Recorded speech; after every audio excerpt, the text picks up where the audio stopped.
Marcos, tinanggalang EDSA People Power. Barangay at Sangguniang Kabataang Elections, nag-umpisa na. At Maharlika Investment Fund, suspended. Kumusta for me? This is a war. Joseph, and welcome to News Citing Worthy Recap Weekly Edition number 21. This will be the summarization of the news from somewhere and roughly in the third week of October 2023. Ito ang mga nanaig na balita noong mga nakaraang linggo. Skip to the timestamps provided if it piques your interest. Get Magnana for the blazing selective summation. Here are some page news commentary and basically all news for your convenience. 2024 Philippine Holidays. Narito ang mga dineklarang national holiday para sa taong 2024 na ipinoklama ng kasalukuyang presidente Ferdinand Marcos Jr. January 1, New Year's Day. February 10, Chinese New Year. Walang EDSA People's Power Revolution holiday para sa February 25. Monday, Thursday, Good Friday at Black Saturday from March 28 to March 30. April 1st, for April Fools, just kidding. April 9, Araw ng Kagitingan. May 1, Labor Day o Araw ng mga Manggagawa. June 12, Independence Day. August 21, Ninoy Aquino Day. August 26, National Heroes Day. November 1 at November 2 para sa All Saints at All Souls Day. Number 30, Bonifacio Day. December 8, Feast of the Immaculate Conception of Mary. December 24, Christmas Eve. December 25, Christmas Day. December 30th, Rizal Day. At December 31st as the last day of the year. Mag-i-issue ng separate proclamation sa pagdedeklara ng national holiday para sa Eid al-Fitr at Eid al-Adha na naaayon sa Islamic calendar base sa rekomendasyon ng National Commission on Muslim Filipinos. Siyempre, kailangang ipaalala ng presidente na siya ang nagbibigay ng tsansang makapag-celebrate ng Eid al-Fitr at Eid al-Adha para sa ating mga mamamayang Muslim, for them to be grateful that the day of prayer, something very important to the Muslim people, is somehow owed to the President. Marcos Jr. removes People's Power Revolution as a holiday. President Ferdinand Marcos Jr., a namesake of the deceased former President and dictator Ferdinand Marcos Sr., has removed the EDSA People's Power Revolution that ousted their family and brought an end to the 20-year rule of his family in the Philippines, marking their subsequent exile to Hawaii. Namataang tinanggal sa opisyal na listahan ng mga yearly holiday ang EDSA People's Power Revolution na pumapatak sa ika-25 ng Pebrero every year. Sineselebrate nito ang pagpapatalsik sa ama ng kasalukuyang presidente at namesake ng dating diktador na namumuno ng Pilipinas ng 20 years. 14 na taon under martial law at ang pagpapatalsik ng taong bayan sa kanilang pamilya. Maraming umangal sa nasabing historical revisionism sa unti-unting pagpapatanggal ng isang influential at bloodless revolution ng ating mga kababayan laban sa diktadoryang Marcos. Again, panoorin nyo na lamang ang mga video at episode tungkol sa sinabi kong successful sanitization job ng pangalan ng mga Marcos, tulad na lamang ng pagbabago ng topic outline ng diktadurang Marcos to just diktadura. That's what the memo said, completely omitting the president's surname in the new Department of Education's matatag curriculum. Ayon sa opisina ng presidente, kaya raw hindi na isinama ang pagtanggal sa kanyang ama sa makapangyarihang posisyon ay dahil ito'y mapupunta sa linggo at walang masyadong pagbabago para sa publiko dahil nga it's a break for us. Hindi na natin kailangan ng suspension of classes or anything for that matter kasi nga hindi naman natin daw kailangan yun kasi nga linggo. But of course, this is poppycock. Maaari mong i-celebrate at gawing holiday ang isang momentous event sa kasaysayan ng Pilipinas kahit na sa Sunday pa ito lumapag. Hindi lang ito para sa bakasyon. Ito'y para magnilay-nilay at i-appreciate ang mga nagbuwis ng buhay at para hindi natin makalimutan ang mga naging kakampi ng sangkatauhan amid political repression. Yun lang ang minatamis ng ating mga kababayan at pagtanggal nito sa ating special day sa bansa ay malaking red flag patungo sa pagkalimot, especially since the President was there, just on the other side of the conflict, against the people. Public Transportation and Utility Vehicles Union striked on Monday. Nagkaroon ng transport strike o tigil pasada noong ika-6 ng Oktubre na pinamunuan ng transport group ng Malayang Alyansa ng bus employees at laborers o Manibela patungkol sa konsolidasyon at pag-phase out ng mga traditional jeepneys na hindi pasok sa standard ng Land Transportation Franchising and Regulatory Board o LTFRB na i-implementa raw sa ika-31 ng Disyembre 2023. Umangal ang mga transport groups sa planong pag-phase out ng mga hari ng kalsada, ang mga traditional jeepneys na hindi pasok sa standard ng LTFRB sa kontrobersyal na Public Utility Vehicle Modernization Program, citing high cost of the newer models, adding burden to the isang kahig isang tukang jeepney drivers. Sinasabing ang mga modern minibuses na nirecommend as the alternatives are made in China, costs too much, around 3 million pesos each. Samantalang ang ating mga jeepney drivers ay hirap makabayad ng kanilang boundary kada araw, and that's just a few thousand pesos. Isa rin yan sa mga concern. Ang mga operator na nagme-may-ari at nagpaparenta ng kanilang traditional jeepneys para sa boundary ang maapektuhan ng malalang naturang pag-phase out ng decrepit at bulok na PUV jeeps. Now, I'm not saying na pabayaan natin ang mga operators, pero it's kind of in their interest. Hindi naman talaga dapat maapektuhan ang mga jeepney drivers, but indirectly, they will be. Kaya nga dapat bawasan natin konsolidasyon, or at least dapat kooperatiba. Dapat kooperatiba ang sistema natin para sa transport groups, or at least para sa ating mga PUVs o jeepneys. Kasi at least nasa kamay ng jeepney drivers ang pamamalakad sa mga naturang jeepneys, especially sa bago. At yun din naman ang nasa isip ng LTFRB, which is actually good. I am all for the PUV modernization program, and I like that they want to just phase them out bit by bit. Dapat nilang umpisahan talaga sa mga talagang decrepit at bulok na jeepney, kasi matagal na ang operating lifetime nila. Kaya go cooperativas. Huwag na masyadong palakasin ng mga operator, kasi minsan predatory na rin sila. Isa yan sa mga concern.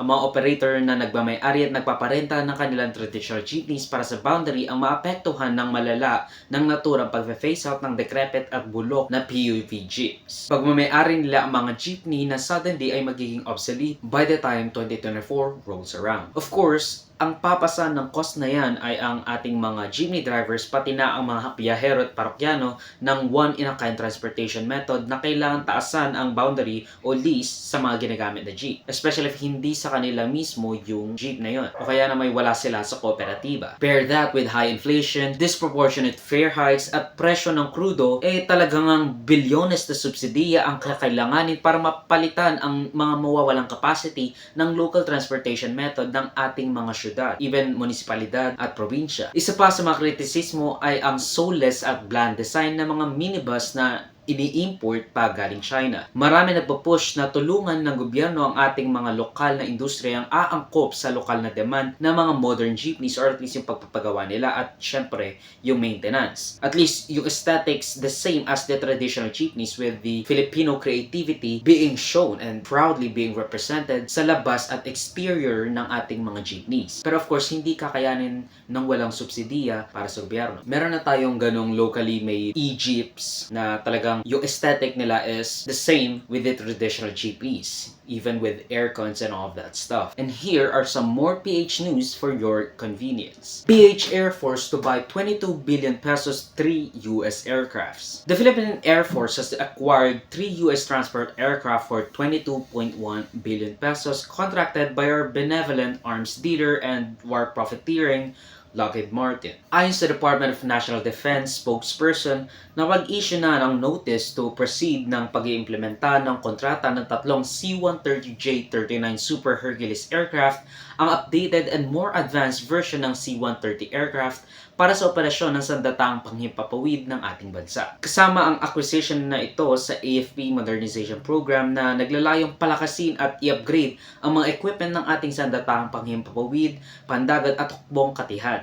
For our defense in the West Philippine Sea, in the Luzon Strait, and just terrorisms in general. Pag-asa declares habagat season over. Idineklara na ng Philippine Astronomical Geophysical Astronomical Services Administration o Pag-asa ang pagtatapos ng habagat o southwest monsoon season na nagdadala ng mainit at maalinsangang hangin, at ang pagpasok ng amihan o northeast monsoon season na nagdadala ng malamig na hangin pag-ulan simula ngayong Oktubre hanggang March, or at least that's what we're hoping for. Campaign period for Barangayan Sangguniang Kabataan elections begins. Matapos ideklara bilang holiday ang election day sa ika-30 ng Oktubre, nag-umisa na rin noong October 19 ang panahon ng pangkampanya para sa barangay at sangguniang kabataan elections na 5 taong na-postpone way back in 2018. I was 14 or 13 back then. Actually, 13 because, Anyway, ngayon pa lang ako, or at least this will be my first time voting. Naglipa na ang mga posters, mga nakakainis na posters na yan. Even in my Facebook page, nakikita ko yung mga kaklase ko,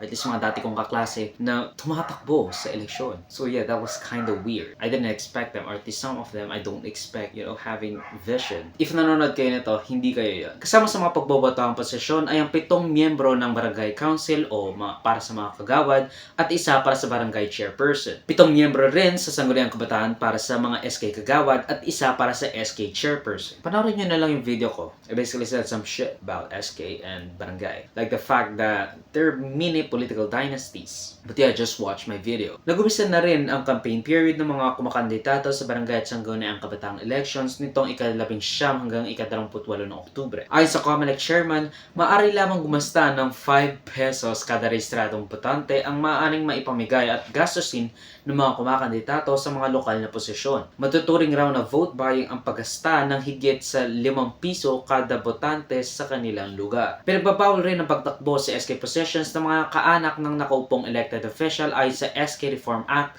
hanggang sa second civil degree of consanguinity sa national, regional, provincial, city, municipal o kahit barangay official ayon sa SK Reform Act. Meralco electricity price hikes. Nag-anunsyo ang Meralco ng dagdag singil para sa paparating na bill ngayong Oktubre na aabot sa 42 cents per kilowatt hour. Ito ang mga dagdag na singil or estimates around 84 pesos sa mga kumukonsumo ng 200 kilowatt hours, 126 additional costs para sa mga 300 kilowatt hour consumers, 168 pesos sa 400 kilowatt hour consumers, at dagdag na 210 pesos para sa konsumo ng mga kumukonsumo ng 500 kilowatt hours ng kuryente. Ang nasabing dagdag singil sa Meralco ay dahil daw sa pagtaas ng cost per kilowatt hour sa mga plantang gumagamit ng natural gas dahil sa mababang supply para sa pag-generate ng electricity. LTFRB corruption scandal. Idinay ng Department of Transportation Secretary Jaime Bautista ang mga alegasyon ng korupsyon at involvement with the suspended Land Transportation Franchising and Regulatory Board Chair o LTFRB Chair,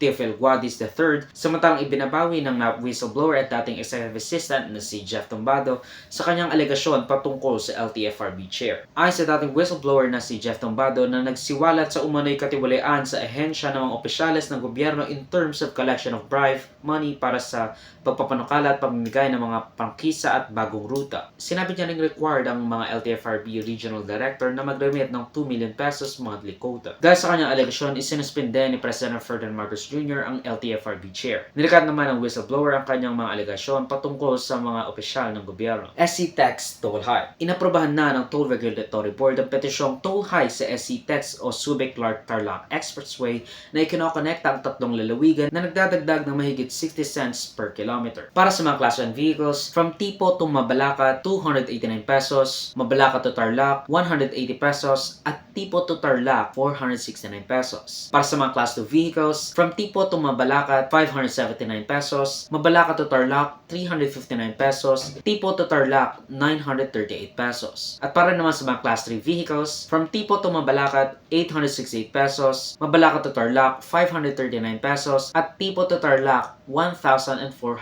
pesos. Maharlika Investment Fund, IRR, suspended. Isinuspende na ni President Ferdinand Marcos Jr. ang pagpapatupad ng implementing rules and regulations dahil gusto raw muna niyang mabusisi ang IRR para ma-ensure na walang katiwalaan na maaaring mangyari pati na rin ang mismong purpose ng fund na ito sa pagde-develop ng ating bansa kasama ng transparency at accountability para sa bansa. Nilagdaan ni President Ferdinand Marcos Jr. noong July 18 ang Maharlika Investment Fund, ang kanyang flagship bill na kanyang nilagdaan a week before the State of the Nation's Address or LEC Second State of the Nation's Address matapos ang mabilis na deliberasyon ng House of Representatives at Senado accounting for the weak opposition from both chambers of Congress. Gusto niyong tignan, or at least whatever I've said, just watch my videos. It's not that bad. I mean, it is bad, but still, meron namang timestamps para makita niyo kung ano talaga yung mga pinagsasabi ko. Merong 500 bilyong kapital ang Maharlika Investment Corporation, ang ginawang investment body na responsable sa pag-manage at pag-i-invest ng nasabing fund prescribed by the law. 375 billion para sa 500 billion peso capital ay manggagaling sa mga ahensya ng gobyernong mga government-owned and controlled corporations o GOCCs at government financial institutions o GFIs. 125 billion pesos sa 375 billion pesos sa 500 billion pesos na kapital na manggagaling sa government-owned and controlled corporations at GFIs ay manggagaling sa Land Bank of the Philippines at Development Bank of the Philippines, pati na ang kontribusyon ng gobyerno, particularly ang mga dividend ng Bangko Sentral ng Pilipinas, pati na ang parte ng kita nito mula sa Philippine Amusement and Gaming Corporation o PAGCOR. Kaya need natin yung mga Pogo Hubs. President Marcos Jr. attends ASEAN GCC Summit. Nakarating at nakauwi na ng Saudi Arabia si President Ferdinand Marcos Jr. para dumalo sa Association of Southeast Asian Nation and Gulf Cooperation Council Summit o ASEAN GCC Summit na naglalayong patatagin ang kooperasyon ng mga bansa sa Southeast Asia at Gulf countries sa Middle East. Inassure niya ng makausap ang hari ng Saudi Arabia na pinoproseso na ang mga sahod ng mga naapektuhang manggagawang Pinoy na nagtrabaho sa mga nabankrupt na kumpanya. Sinasabing ang summit na ito ay makapagbibigay ng oportunidad sa ating mga bansa upang makapag-negotiate ng partnership sa maraming produkto, particularly at most importantly ang mga non-renewable resources tulad ng crude at natural gas na maraming GCC ang nagpo-produce at under ng Organization of Petroleum Exporting Countries o OPEC na nagsusupply ng crude at natural gas sa buong mundo. Here are some notable international news. Representative Jim Jordan loses House Speaker vote. Matapos ang pagpapatalsik kay House Representative of the 20th Congressional District of California at dating House Speaker na si Kevin McCarthy, umurong na ang mga gustong tumakbo para sa posisyong House Speaker dahil sa chaos inside the razor-thin majority ng Republican Party sa House of Representatives. Isa sa mga napipisil na maging House Speaker ng small majority ng mga Republicans ay si Jim Jordan na 2 beses nang hindi nakakuha ng majority vote para sa House Speakership. Kinakailangan ng simple majority para makapag-elect ng panibagong House Speaker sa Kongreso o House of Representatives, something the Republican Party seems to struggle doing. Si Congressman Jim Jordan ay ang representative ng Ohio's 4th Congressional District simula pa noong 2007. Hindi niya nakamit sa pangalawang pagkakataon ang mga botong kailangan para maging House Speaker dahil sa oposisyon ng ibang House Republicans at Democrats.